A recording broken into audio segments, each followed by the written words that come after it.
Alléluia. Que la gloire et la louange montent vers toi, Père, le seul Dieu saint. Que la gloire et la puissance te reviennent,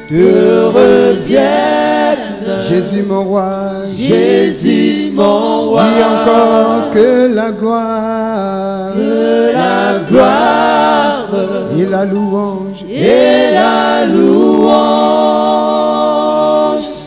montent vers toi, Père, le seul Dieu saint.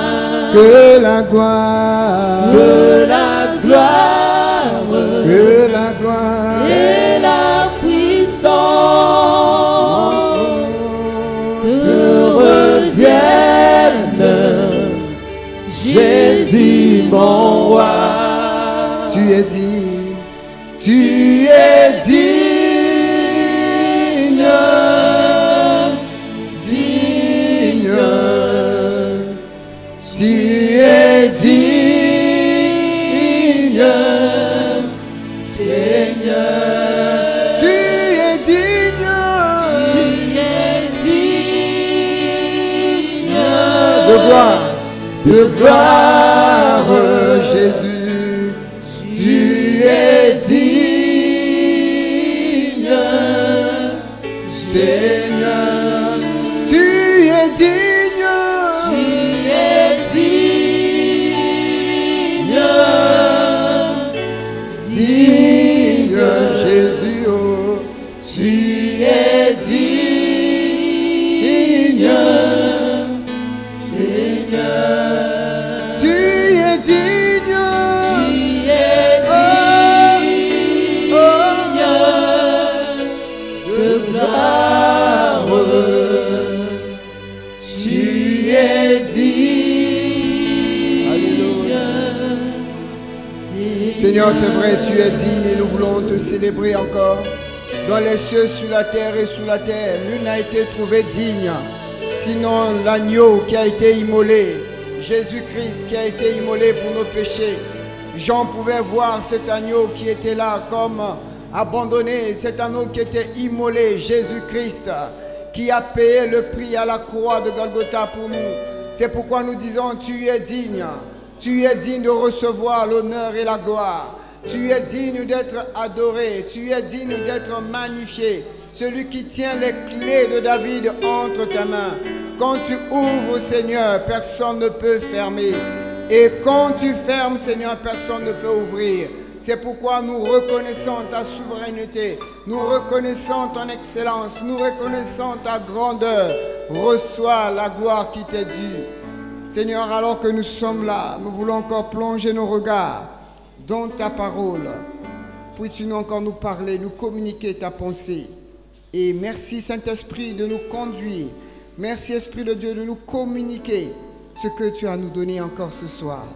Et que toute ta gloire te revienne. C'est dans le nom de Jésus nous avons prié. Amen. Amen. Amen.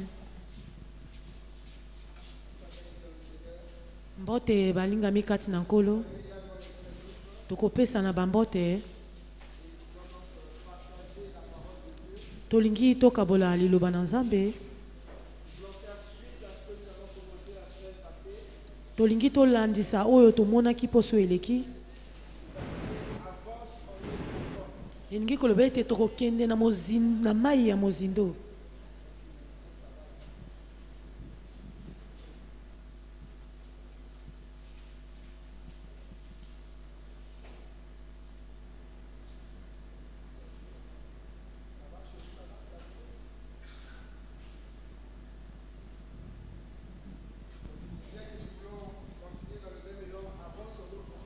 Nalingi koloba ete tokokoba kaka na likambo na biso esenge tokende na mayo ya mozindo.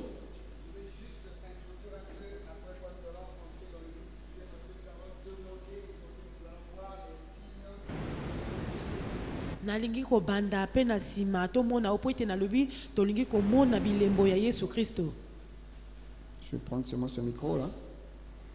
Alors, donc, j'ai un texte d'abord par rapport à ce que nous avons vu la semaine passée. nazana koma moko na oyo tomonaki poso eleki Dans Ézéchiel chapitre 47. na buku ya eziki ya mokapo ya tukumi na Nous allons lire à partir du premier verset. tokobanda kotanga na nzela ya yambo. C'est juste pour garder un peu la pensée de la semaine passée. ezali nde mpona tokanga oyo elekaki poso eleki Mais après quoi, nous allons rentrer dans notre vif du sujet. mpe na nsima tokoleka na likambo na biso ebongisami mpo na lelo. Ézéchiel 47, je vais lire à partir du premier verset. Je ferai la lecture, ensuite je reviendrai dans les détails. L'individu me ramena vers l'entrée du temple et je vis que de l'eau jaillissait de dessus le seuil du temple du côté oriental, la façade du temple étant à l'est, et l'eau s'écoulait du côté du sud de l'édifice en passant au sud de l'autel. L'individu me fit sortir par la porte nord et m'en fit détourner l'extérieur jusqu'à la porte extérieure orientale. Je vis l'eau sourdre du côté droit de cette porte. L'individu s'éloigna vers l'est, un cordeau à la main, il mesura 1000 coudées en aval et me fit traverser. Elle m'arrivait jusqu'aux chevilles. Il mesura encore 1000 coudées et me fit traverser de nouveau. L'eau me venait jusqu'aux genoux.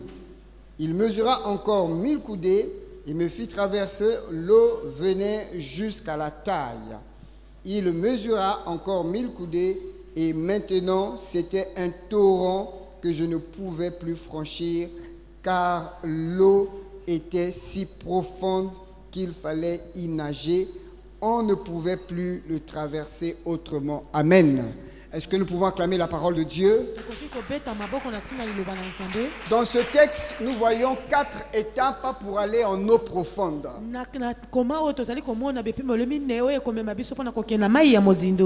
Je disais que ce n'est pas l'objet de notre sujet de ce soir.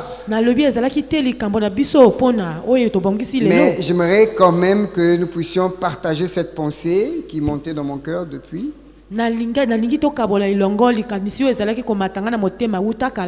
Alors nous voyons les 4 étapes ici pour aller en eau profonde. On dit l'eau au niveau des chevilles, au niveau des genoux, au niveau de la taille, jusqu'à un niveau où on ne peut plus y nager. Pardon, on ne peut plus traverser, mais il faut maintenant nager. Et donc ces 4 niveaux-là correspondent plus ou moins aux 4 étapes de la vie chrétienne de chacun de nous.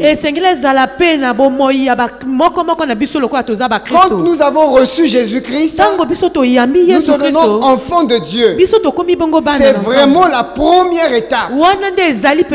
Et dans notre engagement avec le Seigneur, c'est bien d'avancer, de grandir avec Dieu. On est enfant ou bien on est népios. On est encore dans les choses élémentaires de l'évangile. C'est-à-dire, népios, c'est un enfant, c'est quelqu'un qui n'est pas mature, qu'on peut diriger, qu'on peut gérer. En fait. Et donc, dans notre marche avec le Seigneur, il arrive que nous soyons à ce niveau de népios. Le niveau où nous sommes encore dirigés par des gens. Nous sommes encore des bébés spirituels. Mais le Seigneur ne veut pas s'arrêter là avec nous. Il veut que nous puissions aller encore en profondeur. Parce que aussi longtemps que tu es bébé, aussi longtemps que tu demeures avec l'eau au niveau des chevilles, pour un rien tu auras besoin d'aide. Pour même manger, tu auras besoin qu'on puisse te nourrir. Tu ne pourras pas te prendre en charge toi-même. Tu seras à la merci des autres. Et dans le livre de Galates, on nous dit que aussi longtemps que l'héritier est un enfant, il ne diffère en rien d'un esclave. Parce que quand tu es un enfant, tes biens sont gérés par des administrateurs. Vous pouvez être enfant, vous avez 7 ans, vous devenez roi d'un pays. Parce que votre père est mort et vous devenez roi. Mais en réalité, ce n'est pas vous qui gérez le pays. Ce sont les administrateurs qui gèrent le pays. Et quand on n'avance pas dans l'eau profonde, nous avons l'héritage. Nous avons des biens spirituels. Mais puisque nous n'avons pas grandi, puisque nous n'allons pas en profondeur, nos biens sont gérés par d'autres personnes. Et c'est pour cela que vous voyez certains chrétiens sont là comme s'ils étaient des esclaves. C'est comme s'il y a un esprit de servitude qui est sur eux. C'est pourquoi Charles Mambaya, quand il chantait que Nakoti Mozino na bimi na kati ya chômage. Voyez, dans ce pays où on dit qu'il n'y a pas le travail. Mais si tu rentres en profondeur, il y a un travail qui t'attend quelque part. On dit qu'il n'y a pas d'argent. Mais si tu rentres en profondeur, il y a l'argent qui t'attend quelque part. Mais si tu as seulement l'eau au niveau des chevilles, tu vas être comme ces chrétiens plaintifs. Tu vas continuer toujours à te plaindre. Alors que la Bible dit que tout est possible à celui qui croit. Et la Bible ajoute que rien n'est impossible à Dieu. Le problème, c'est de grandir. Quand on n'a pas encore l'eau au niveau, quand on a l'eau seulement au niveau des chevilles, on est seulement sur les choses élémentaires. On ne sait pas prendre possession. On ne sait pas s'emparer du pays. On est là en train de tergiverser. Et le deuxième niveau ici, on dit qu'on a l'eau maintenant au niveau des genoux. C'est là où on prend conscience. C'est-à-dire que c'est là où on commence à aller maintenant dans la présence de Dieu. C'est ce que nous appelons un peu, tu arrives un peu à cette étape-là de serviteur. Parce que tu as découvert ce qu'on appelle par l'adoration. Comme Pierre a adoré Jésus. Mais dans ce niveau de l'eau, au niveau des genoux, il y a des choses qui commencent à se passer petit à petit. Tu commences à entrer dans cette intimité avec le Seigneur. Tu apprends maintenant la présence de Dieu. Tu apprends maintenant à adorer le Seigneur. Parce que l'eau au niveau des chevilles, ça représente le parvis. Hein? C'est-à-dire c'est un endroit où il y a un peu le désordre et tout. Vous êtes là dans la présence de Dieu, mais il y a un peu la pagaille. Il n'y a pas la concentration, tu es en train de prier, tu regardes ton téléphone. Tu es dans la distraction, tu es en train de prier, tu peux arrêter ton téléphone, tu vas faire autre chose. Tu n'as aucun engagement avec le Seigneur. Tu n'as aucun programme de prière strict avec le Seigneur. Tu pries quand tu veux. Tu jeûnes quand tu veux. Tu n'es pas strict. Tu es au niveau des chevilles. Mais dès lors que tu as l'eau au niveau des genoux, tu commences à prendre conscience. Tu commences à respecter la présence de Dieu. C'est là où nous disons que le peuple de Dieu va maintenant acquérir le respect, le sens du sacré.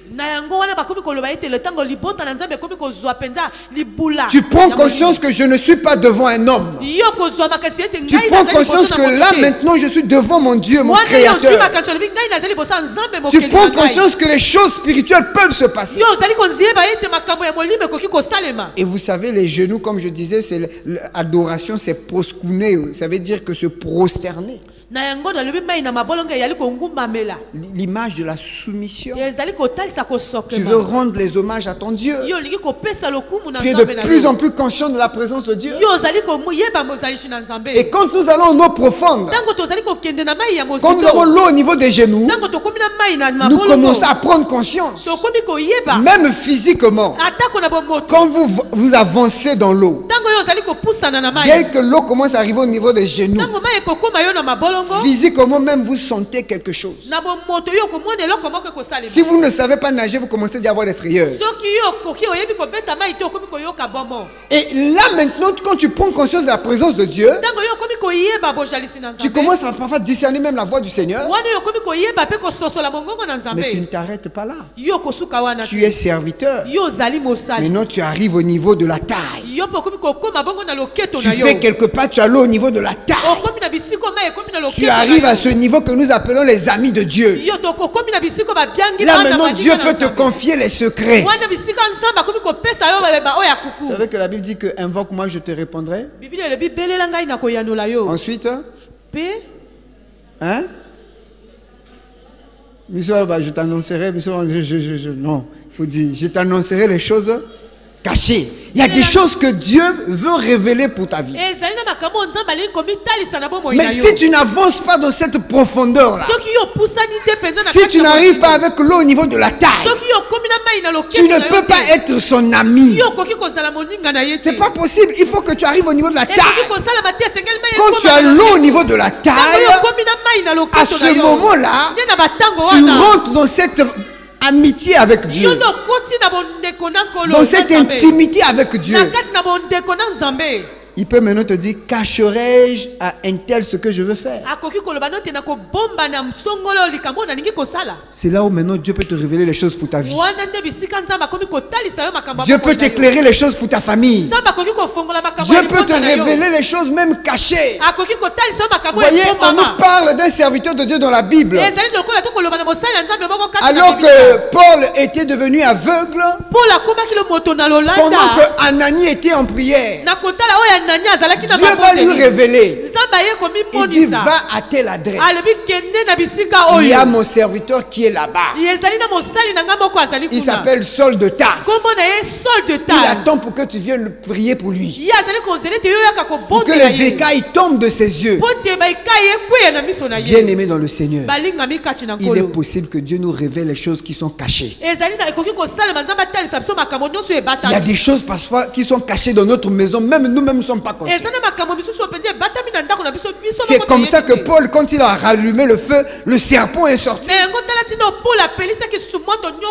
Il y a parfois des relations dans ta vie que Dieu veut que tu t'en sépares, mais il veut te révéler, mais tu n'es pas disponible. Quand tu arrives en profondeur, tes yeux, les écailles vont tomber de tes yeux. Tu vas maintenant comprendre, oh, j'étais aveugle. Mais qu'est-ce que j'étais en train de faire? Tu prends conscience de la présence de Dieu. Quand tu as l'eau au niveau de la taille, là tu rentres dans l'amitié avec Dieu. Le matin, Dieu te révèle son cœur. Dieu peut te dire, vas-y, fais telle chose. Fais telle action. Tu ne vas pas attendre que l'église demande cela. Mais le Saint-Esprit va commencer à te parler. Le Saint-Esprit va commencer. Tu vas être maintenant dans les confidences du Saint-Esprit. Tu pourrais être comme Joseph, tu vois quelqu'un, tu sens tout de suite que dans la personne, ça ne va pas. Vous savez, nous rencontrons plusieurs fois des gens qui ont des difficultés, qui ont des problèmes. Mais parfois nous ne faisons pas attention. Parfois c'est ton collaborateur au bureau. Parfois même la personne que tu as rencontrée avant de venir au culte. Nous rencontrons plusieurs personnes qui ont des difficultés. Mais pourquoi nous sommes incapables de voir les problèmes? Parce que nous n'avons pas l'eau au niveau de la taille. Paul, quand il avait l'eau au niveau de la taille, la Bible dit qu'il marchait avec une femme. Cette femme avait un esprit de python. Vous savez, si Dieu vous révèle, Dieu commence à nous faire montrer des choses. Quand tu vas rentrer en profondeur, tu vas commencer à voir des choses. Tu pourras même commencer à crier toi-même. Paul a vu une femme. Tout le monde voyait une femme, mais lui ne voyait pas une femme. Il voyait une femme entouré d'un serpent qui s'appelle Python. Bien aimé, quand tu vas rentrer en profondeur, tu peux commencer à voir des choses. Dieu va te révéler les choses. Parce que tu es dans cette amitié. Il ne va pas accepter que tu restes dans l'ignorance. C'est pour cela que nous disons qu'après la semaine de la profondeur appelle la profondeur. Il faut que tu aies en profondeur. Il y a des choses que Dieu veut te révéler pour ton propre bien. Mais il faut que tu sois son ami. Si tu n'es pas ton ami, il ne peut pas te dire les choses. Je suis juste en train de faire le résumé avant de rentrer dans notre vif du sujet. Et la dernière étape, c'est que quand il a avancé encore, la Bible dit que c'était un torrent que je ne pouvais plus traverser. On va lire la suite. Car l'eau était si profonde qu'il fallait y nager. Ça, c'est la dernière étape. C'est-à-dire que tu deviens épouse de Jésus-Christ. Après l'amitié, tu deviens épouse. Parce que l'ami a une certaine confidence. Mais l'ami n'est pas forcément dans l'intimité totale. L'épouse est dans l'intimité totale. C'est pour cela qu'on dit que quand tu arrives à ce niveau-là, tu es tellement dans la profondeur que toute ta vie, tu es dirigé par le Saint-Esprit. Parce qu'on dit que c'est maintenant un torrent. Ce n'est plus des petits courants d'eau, c'est maintenant un torrent d'eau qui va te conduire dans la présence de Dieu. Au niveau de l'épouse, nous bénéficions de beaucoup de choses. Nous commençons à comprendre que Jésus-Christ revient bientôt. Nous commençons à prendre conscience. Je suis la fiancée de Christ. Il m'a promis en mariage. Il viendra me chercher. Mais puisqu'il vient me chercher, qu'est-ce qu'il attend de moi? Quel est le cahier de charge qu'il m'a laissé? Qu'est-ce que je dois faire en attendant son retour? Tu vas commencer à aspirer au retour de ton mari. Tu vas aspirer au retour de Christ. C'est pour cela les églises qui ne recherchent pas l'enlèvement, qui ne recherchent pas le retour de Jésus-Christ, ne sont pas encore au niveau de l'épouse. Elles sont peut-être au niveau de cheville, ou encore au niveau des genoux, ou encore au niveau de l'amitié. Parce qu'à la fin de l'Apocalypse, on dit que et l'épouse et l'esprit disent viens. C'est le cri du cœur. L'épouse a besoin de son mari.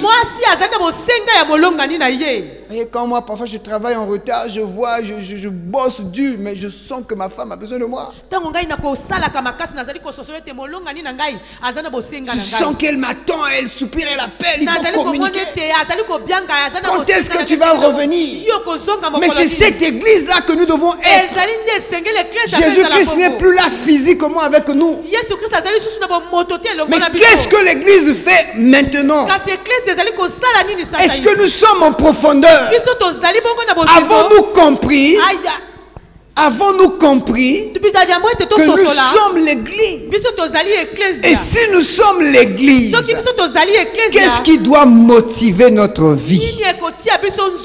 C'est pour cela que j'ai dit, nous allons parler des signes du retour de notre mari, ou encore les signes de retour simplement de l'avènement du Fils de l'homme. Alors, je vais simplement introduire, dans 2 semaines, nous allons revenir sur ça, puisque la semaine prochaine, nous avons la semaine pascale. Nous avons pour texte de base, alors ma tablette me fait dépôt. Nous avons pour texte de base, nous irons dans Matthieu chapitre 24.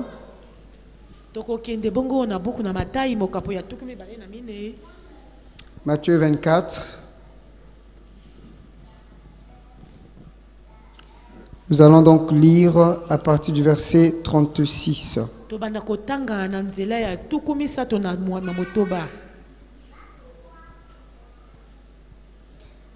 36, je pense, on va aller jusqu'au verset 37.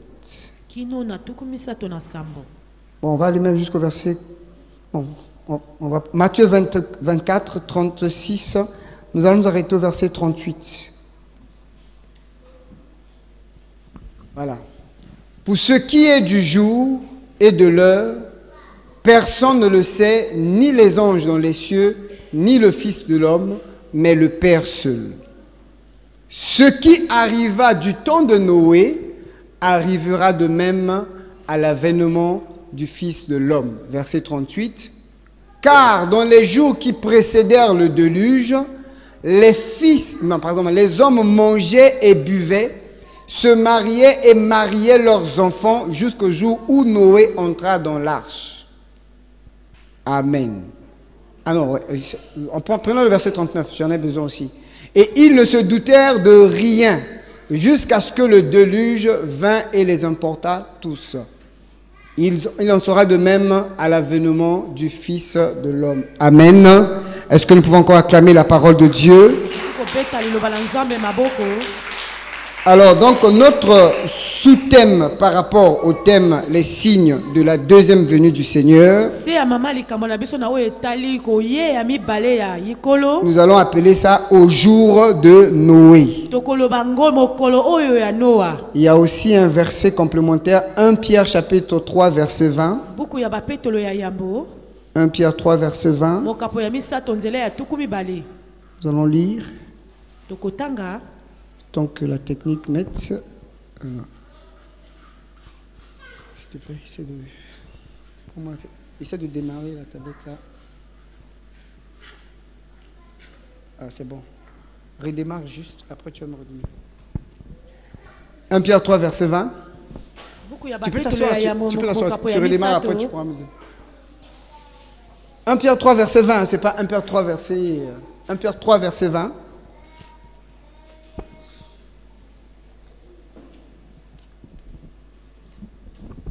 Ok. Qui autrefois avait été incrédule lorsque la patience de Dieu se prolongeait au jour de Noé. C'est ici que nous avons pris notre thème, au jour de Noé. Pendant la construction de l'arche dans laquelle un petit nombre de personnes, c'est-à-dire 8, furent sauvées à travers de l'eau. Amen. Voilà, donc j'ai dit que notre sous-thème c'est au jour de Noé. Dans le texte que nous avons lu, le premier texte de Matthieu, il est question de quand est-ce que Jésus va revenir à nouveau. Comme on a vu à la 4e étape où on a l'eau au niveau où on ne peut plus nager. On pouvait plus traverser mais il fallait y nager. Et quand on arrive à ce niveau-là, on est épouse. Mais qui dit épouse dit époux. Mais comme l'époux n'est pas encore là, qu'est-ce que nous devons faire? Et c'est pour cela que les disciples vont poser la question à Jésus. Mais quand est-ce que tu reviendras? Jésus a commencé par leur donner des signes. Il dit, vous entendrez les bruits de guerre. Vous verrez telle chose, des maladies, la famine un peu partout dans le monde. Après, il va leur dire que mais tout cela sera simplement l'introduction. Ce ne serait pas encore le vif du sujet.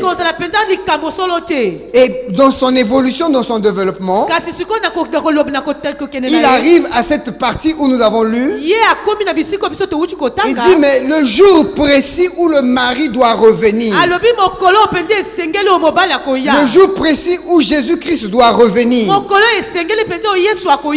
il dit personne ne connaît l'heure, personne ne connaît le jour, Même pas les anges dans le ciel. Et là, j'aimerais d'abord m'arrêter, frère. Vous avez entendu depuis plusieurs années. Les hommes ont fait des calculs. Les hommes ont fait des calendriers Maya, tout ça. Que bientôt c'est la fin du monde. Mais la parole de Dieu nous dit personne ne connaît le jour ni l'heure. Et j'aimerais vous nous dire ici, même nous à la CF aussi, on ne connaît pas le jour, on ne connaît pas l'heure. Mais tout ce dont nous savons, c'est que nous devons aspirer à son retour. Et Jésus va même dire que même lui-même le mari, lui seul, Jésus ne connaît même pas aussi l'heure. Seul le Père qui connaît cela. Et c'est ainsi que Jésus va nous introduire dans ce thème. Il va maintenant faire une analogie entre l'époque de Noé et l'époque où Jésus doit revenir. Il va dire des choses capitales que nous devons confronter avec la réalité actuelle de l'Église. Et voir si nous ne faisons pas comme ceux de Noé là. Jésus va faire une analogie entre l'époque de Noé et l'époque du retour de son retour. Mais avant de faire cette analogie, j'aimerais nous dire ceci, bien aimé. Dans 1 Thessaloniciens chapitre 5, l'apôtre Paul est en train de dire aux Thessaloniciens et à nous aujourd'hui, Jésus-Christ reviendra comme un voleur dans la nuit. Pas pour tout le monde. Alléluia. Amen. Pas pour tout le monde. Pour les enfants de Dieu. Pour ceux qui sont éclairés. Pour les enfants de la lumière. Nous ne verrons pas Jésus-Christ comme un voleur dans la nuit. Non. Il va nous donner les indices. Parce que nous sommes la lumière du monde. C'est à nous de dire au monde par rapport à ce qui se passe. Voilà, le retour est imminent. Mais nous n'allons pas le dire avec des mots seulement. Nous devrions le dire avec des preuves. En suivant ce que nous appelons l'actualité prophétique. Et l'actualité prophétique, on nous a mis sur 3 tableaux. Si je peux avoir le fichier technique. On nous a présenté ça sur 3 tableaux. Il y a Israël. La prochaine slide d'abord. La prochaine slide. Voilà. Il y a, dans 1 Corinthiens 10, 32, l'apôtre Paul disait que je me dois à Israël, aux nations et à l'église. Donc si Jésus doit revenir, pour nous l'église, pour nous l'épouse, parce que quand on arrive à cette profondeur-là, où on devient épouse de Christ, eh bien, nous allons commencer maintenant à comprendre par rapport à ces 3 tableaux. Qu'est-ce qui se passe en Israël? Qu'est-ce qui se passe dans le monde? Qu'est-ce qui se passe dans l'église? Et nous avons suffisamment parlé des signes ici dans cette assemblée. Mais je vais nous dire qu'on ne va pas se fatiguer de le dire. Parce qu'il faut toujours qu'on puisse rafraîchir la mémoire. Parce que si on commence à oublier, on risque d'aller dans tous les sens. Nous devons savoir que nous sommes l'épouse de Christ.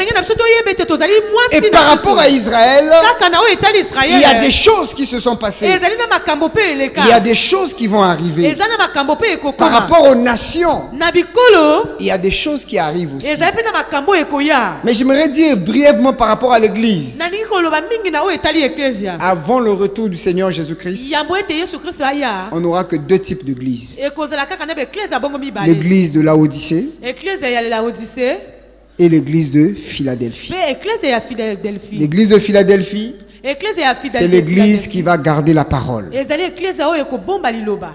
Tout ce que cette église a à faire, c'est de garder la parole. Et le Seigneur a dit, ce que j'aime en toi, c'est que tu as gardé ma parole. C'est une chose que nous devons faire. Quand on arrive à la profondeur, c'est qu'on doit garder la parole de Dieu. Si on ne garde pas la parole, on n'est pas en profondeur. Si on ne garde pas la parole, on n'est pas l'épouse. L'église de Laodicée, c'est l'église de richesse. L'église de compromission. L'église qui a perdu sa chaleur. Qui n'est ni chaud. Elle n'est même pas froide, mais elle est tiède. Christ va vomir une telle église. Et quand vous regardez bien l'église aujourd'hui, vous regardez les congrégations aujourd'hui, si vous lisez avec un œil prophétique, vous allez vous rendre compte qu'aujourd'hui nous n'avons que ces deux types d'églises. Il y a des gens qui se vantent. Ah, notre église, nous sommes bénis. Ah, nous n'avons besoin de rien. Nous avons les meilleurs pasteurs. Ça, c'est Laodicée. On est orgueilleux. On a de l'argent. On a des temples. Ça, c'est Laodicée. Le Seigneur n'est pas là-bas. Le Seigneur n'a que faire des temples. Le Seigneur n'a que faire de tout ce que vous avez comme richesse. Vous pouvez avoir les temples, mais lui n'est pas là-bas. Vous pouvez avoir des richesses, mais Dieu n'est pas là-bas. Et c'est ça le problème de l'église de Laodicée. L'apparence. Et avant que Jésus-Christ ne revienne, plusieurs auront l'apparence de la piété. Renions ceux qui ont fait la force. Et dans cette église, nous avons deux types de personnes. Nous avons des personnes laodicéennes et des personnes philadelphiennes. Alléluia. Amen. Où es-tu? Alléluia. Où es-tu? Es-tu laodicéen ou philadelphien? Mais je t'encourage à être Philadelphie. Et donc par rapport à l'église, je disais que ce sont que ces deux types d'églises qu'on va rencontrer. Mais le retour de Christ, techniquement, le Seigneur nous donne des éléments. Alors nous allons prendre, il y en a eu tellement beaucoup que j'ai sélectionné quelques-uns seulement pour qu'on gagne du temps. Le premier élément qu'on va nous balancer. Alors, ça, on avait déjà parlé de ça l'année dernière. Ça se précise encore de plus belle. Ça, c'est au niveau des nations. Jésus-Christ avait dit qu'avant son retour, il y aura des tremblements de terre et on verra des choses terribles dans le ciel. Et entre autres choses terribles dans le ciel qu'on est en train de voir, c'est la planète X ou bien la planète Nibiru.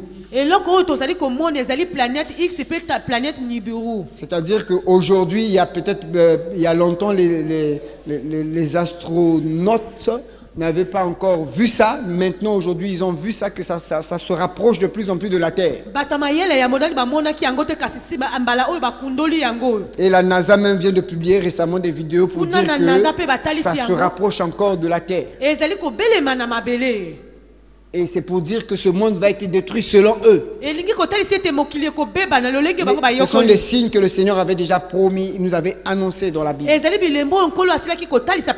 On continue un autre signe capital. Bon, ça, je ne vais pas vraiment m'éterniser là-dessus, mais je vais simplement dire Ézéchiel 38. Ézéchiel 38, nous avons dit que Israël va être attaqué par le septentrion. Le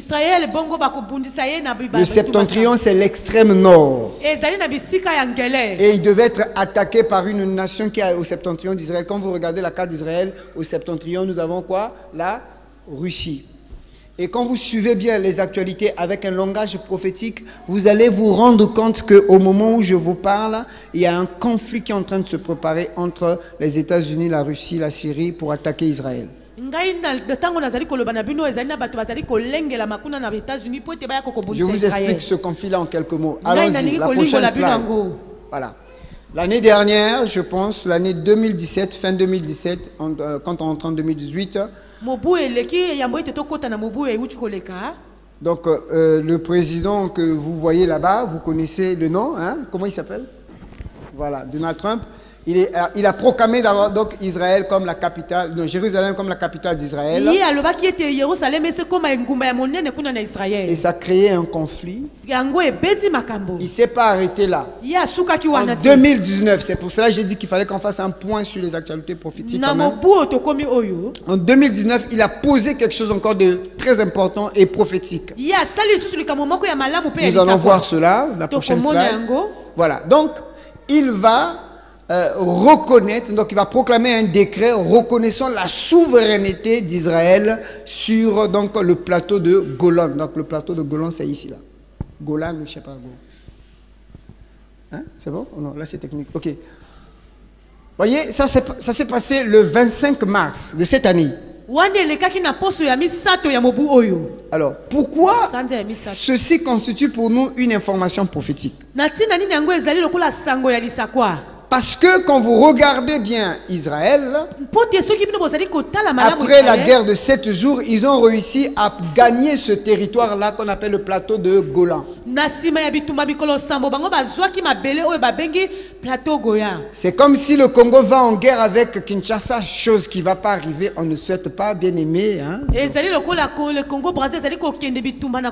Et on réussit à vaincre la RDC, on gagne aussi la ville de Kinshasa. Et pendant cette guerre de 7 jours, ils ont réussi à gagner, donc à recueillir ce territoire-là de plateau de Golan. Et ils ont annexé cela à Israël. Ça a créé un problème au niveau international. Les Nations Unies, le monde à l'international n'a pas voulu reconnaître que Israël puisse dominer sur ce plateau-là. Mais pourtant, il gère ce plateau. Et ce président va décider de reconnaître que désormais Israël a la souveraineté sur ce plateau.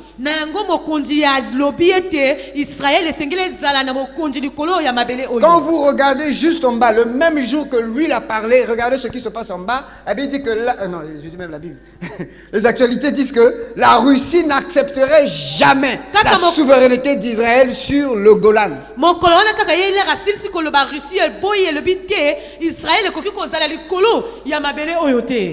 Est-ce que vous voyez maintenant le problème? Alléluia. Est-ce que vous voyez maintenant l'actualité qui se passe? Au moment où je vous parle, la Syrie est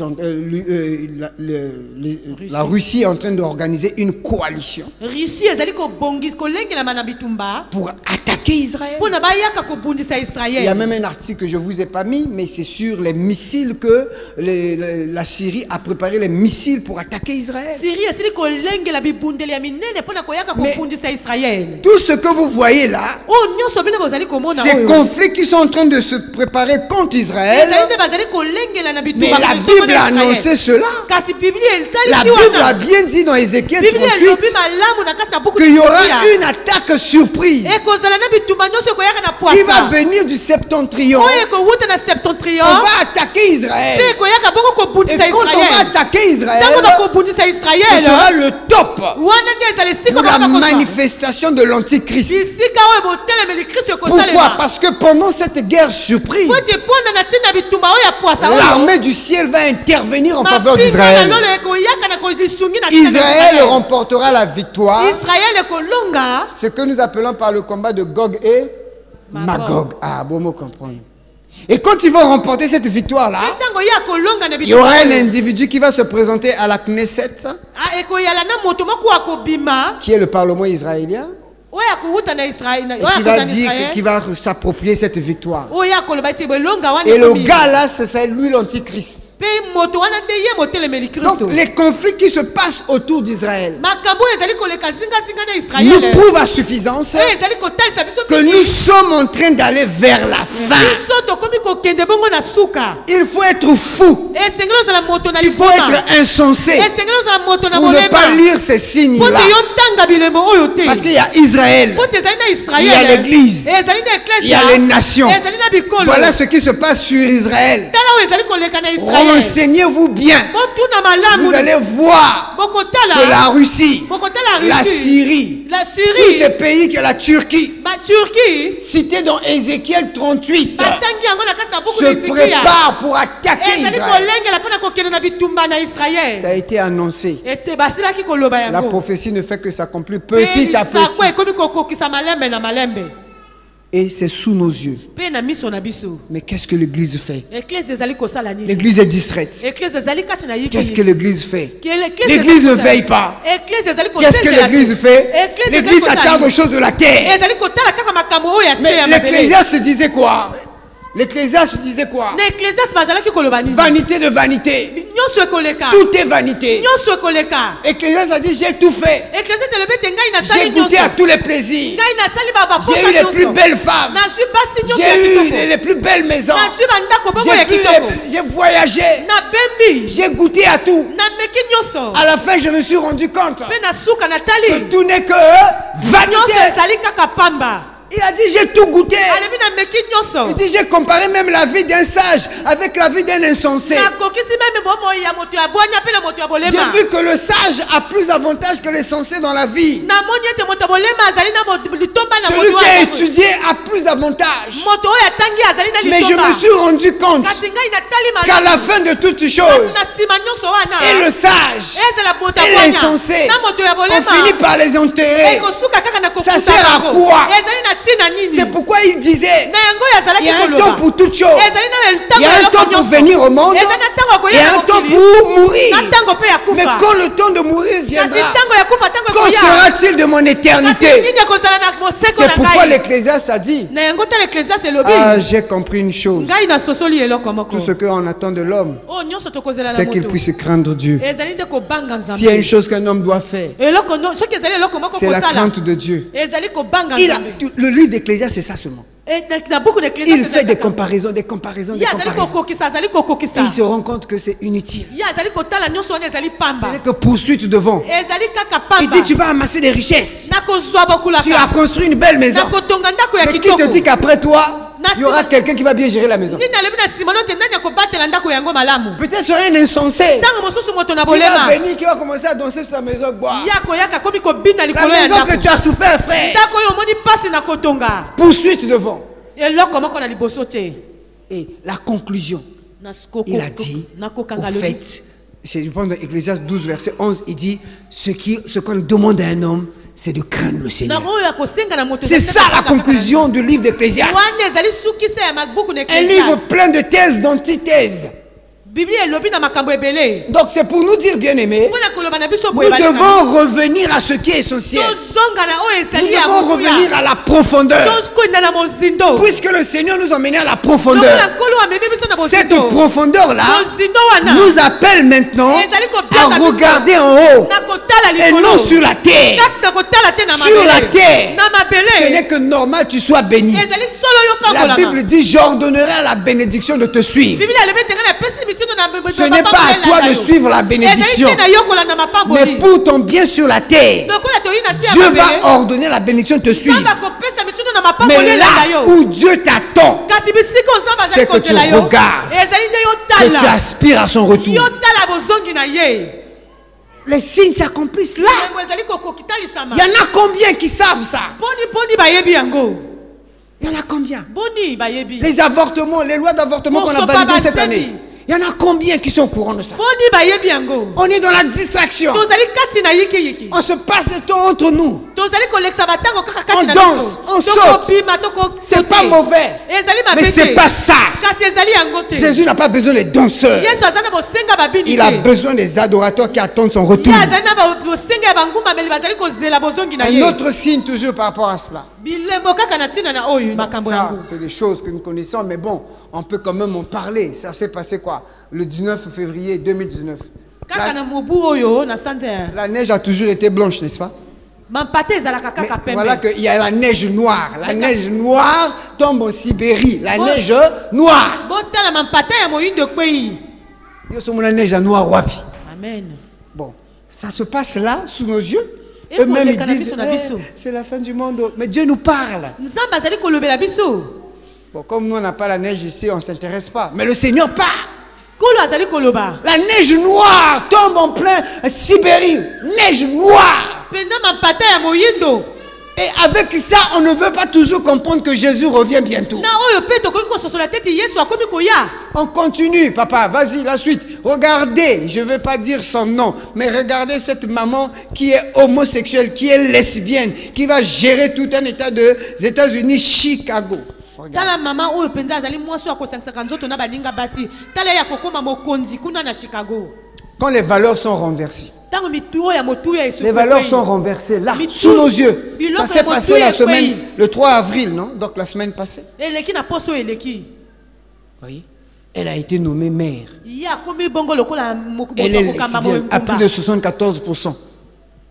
Pour dire quoi? La communauté LGBT, je ne sais pas comment on les appelle là-bas. Les homos l'ont soutenue.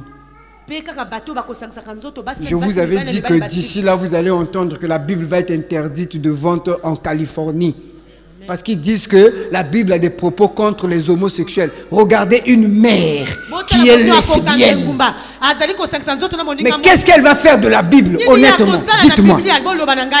Une mère comme ça va accepter que la Bible soit comme ça. Bon, quand on vous dit gardez vos Bibles papier, électronique. Tu vas télécharger une version de la Bible sur électronique, sur Android, on a enlevé les versions sur l'homosexualité. C'est à ça qu'on va arriver. Et cette communauté de lesbiennes là, là, nous encore, on peut encore parler. Oh non, les homosexuels veniraient pour ciel, frère. Si je dis ça aux États-Unis, là, à Chicago, là, on vient me prendre, frère. Le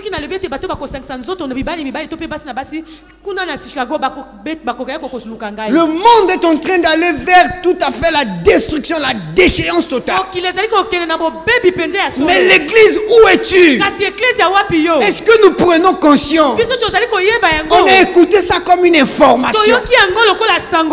Actuellement, je ne suis plus trop des informations. Donc c'était comme par hasard, je suis tombé sur ça. Quand je suis tombé sur ça, le Saint-Esprit m'a parlé, m'a réveillé encore. Il faut que tu parles à l'église. Il faut que les gens se réveillent.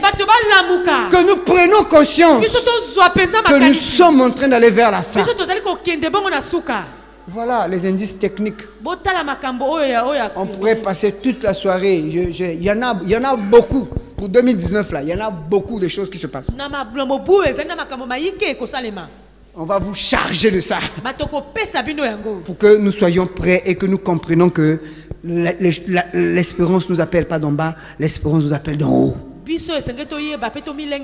Et n'oublions jamais, il y a deux types d'eschatologie. L'eschatologie personnelle, c'est-à-dire la mort qui t'attend, et l'eschatologie finale, c'est-à-dire à la fin des temps. Donc la mort peut te venir à n'importe quel moment, frère. Le plus important, c'est d'être prêt. Ce sont des indices qu'il nous a donnés pour nous permettre de savoir à peu près quelle sera la période à laquelle il va revenir. Mais au-delà de ces indices, il va nous donner aussi un autre indice de taille. C'est-à-dire l'objet de notre prédication de ce soir. Je vais simplement introduire. Au jour de Noé. Voilà. Au jour de Noé. Jésus va dire ceci. Avant qu'il ne revienne, les temps que l'humanité va vivre va ressembler au temps que Noé vivait. Alors, qu'est-ce que Noé vivait? Ce qui est plus normal, c'est d'aller dans Genèse. Genèse chapitre 6. Et nous allons voir qu'est-ce qui était là-bas à l'époque de Noé. Ensuite, nous allons revenir sur ce que lui-même il a dit. Genèse chapitre 6. Nous lisons à partir du premier verset.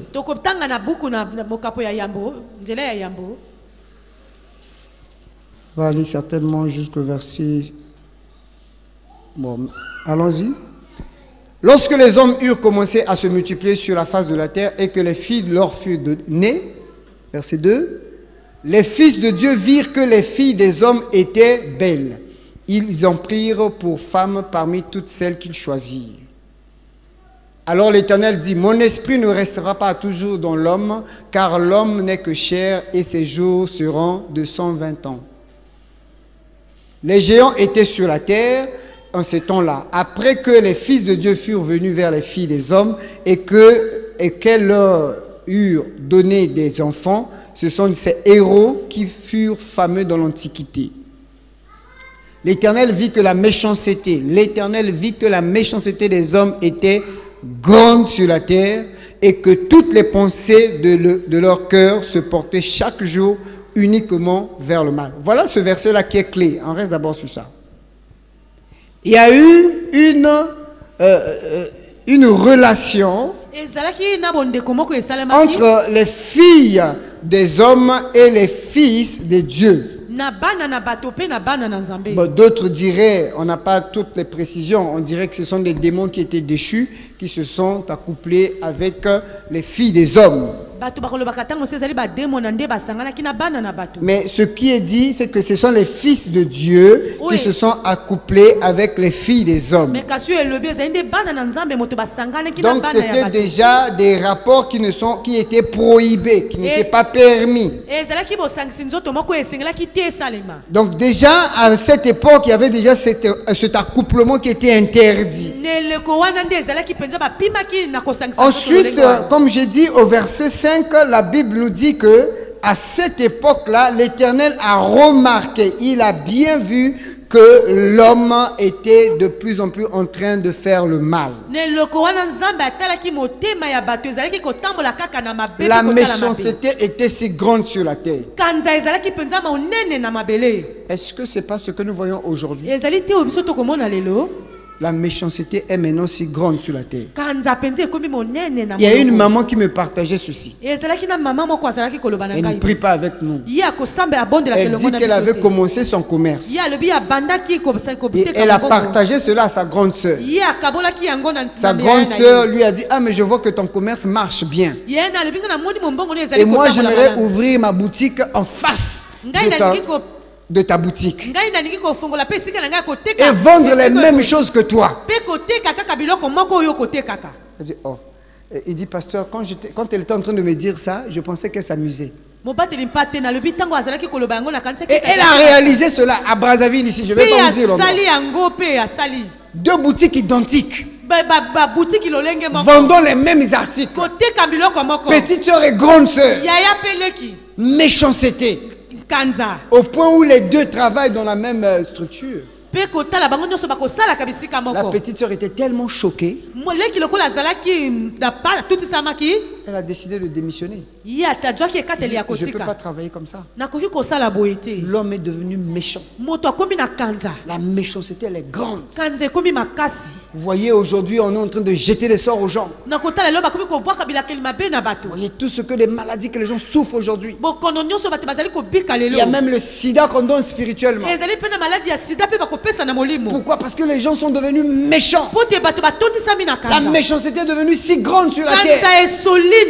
Les gens sont capables, excusez-moi, hein, je ne fais pas la politique, mais vous voyez même quand vous suivez les procès à la télé, vous sentez qu'on est en train de mentir.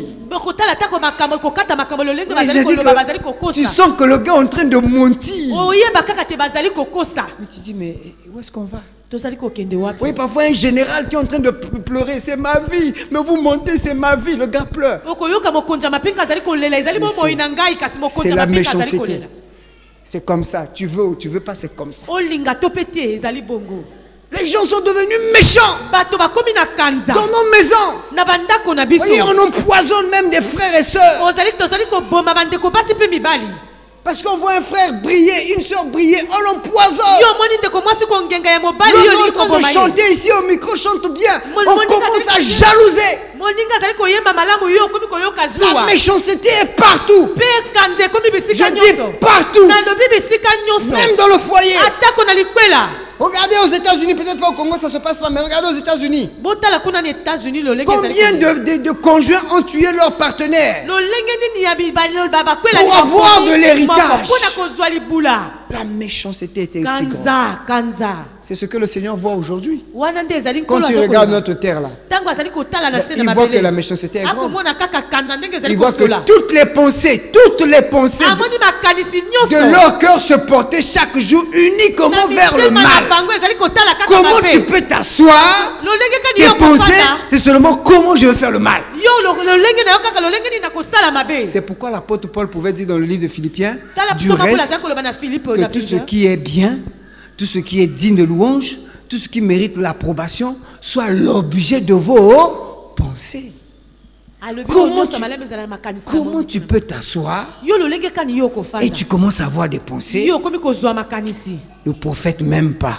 mobate mosakoli alingi ngai te Comment tu peux avoir une pensée comme ça? Tu yo t'assois, okoki kozwa makanisi tu bongo dis lolenge que nini le prophète même pas. olobi ete mosakoli akolingaka ngai te Tu t'assois, tu Yo, te Fadi. dis, le professeur de mathématiques là, même pas. molakisi ya mathématique oyo alingi ngai te Et vous voyez, même, je partageais la dernière fois à mes collègues de service, je dis, le phénomène bébé noir là, entre griffes là, ne vous en faites pas, ce sont des règlements de compte. alobi mpe nalobaki na bandeko na ngai na bazali na C'est ngai na quelqu'un mosala qui n'est oyo pas tosala. content de un tel, il va voir les bébés noirs, il paye l'argent, il dit, fais du mal à cette maman. moto oyo akosepelaka na moto oyo ake kotala babebe Ça s'explique pas. na ye Même ezali si kama koloba te les gens sont méchants. bato batondisami Parce na que chez kanza nous ici, on n'a pas l'expertise nécessaire. po te bisika na biso Si makambo on oyo ya avait motu ezali l'expertise te. nécessaire, toutes les personnes qui ont été décapitées, tuées par des bébés noirs, vous saurez que parfois c'est même la personne qui va pleurer. Eh ben c'est lui au boyer, c'est lui qui est derrière. amen Les gens sont devenus méchants. bato batondisami na kanza C'est pour cela na yango nous devons aller en profondeur. esenge tokende na mozindo Toutes les choses de ta vie ne dis pas n'importe qui. makambo nyonso tu ya Tu connais pas le cœur de l'homme. oyebi motema ya moto Si le te Seigneur doit te révéler, doit te parler. ezali nkolo esengeli aloba no mpe On ne dit pas tout à tout le monde. balobaka nyonso na moto La nyonso te méchanceté, les gens, frère, les gens réfléchissent comment te faire du mal. bato bazali kokanisa lolenge nini basala yo mabe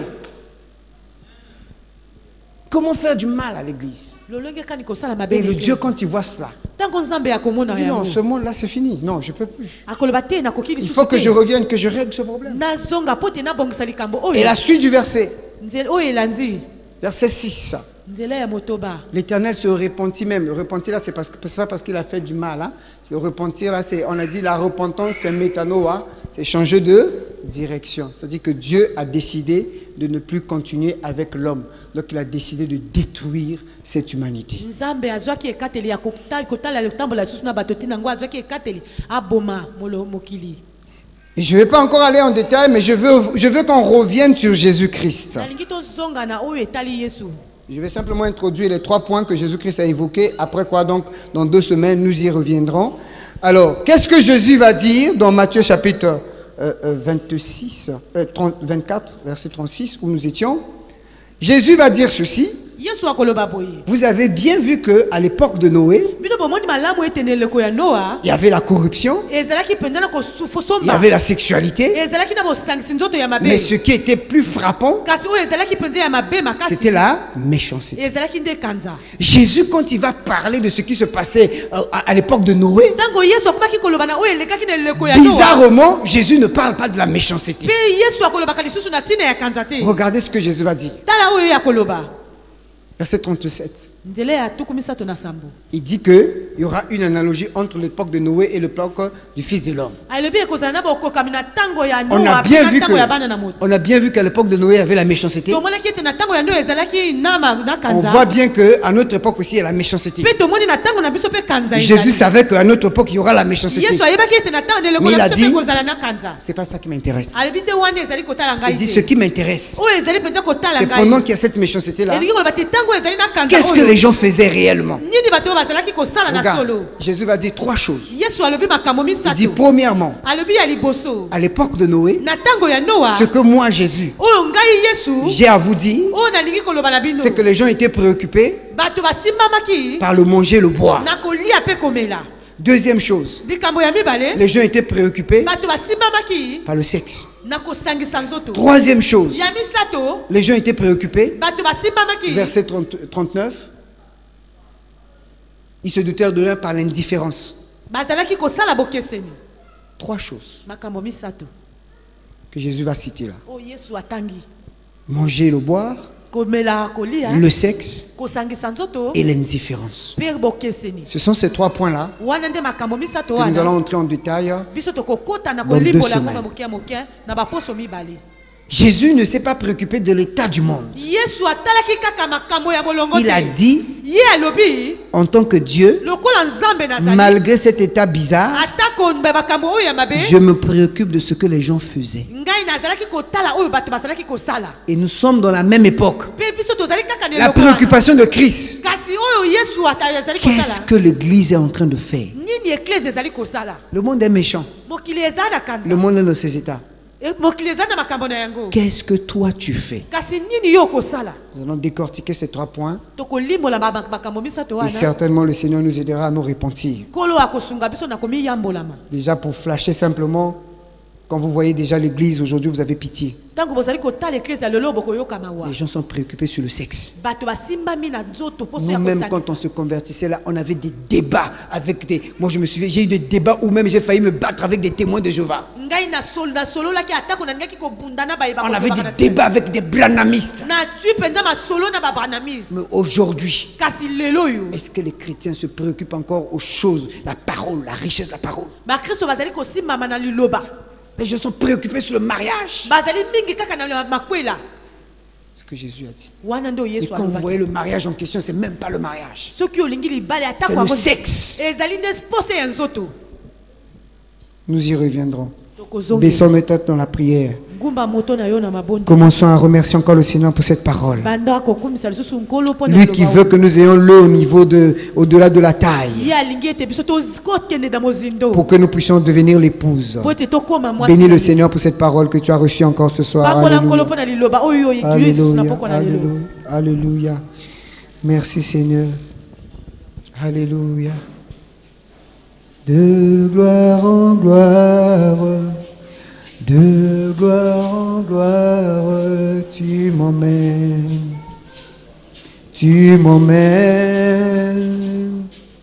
dans les profondes de ta sainteté, tu m'emmènes.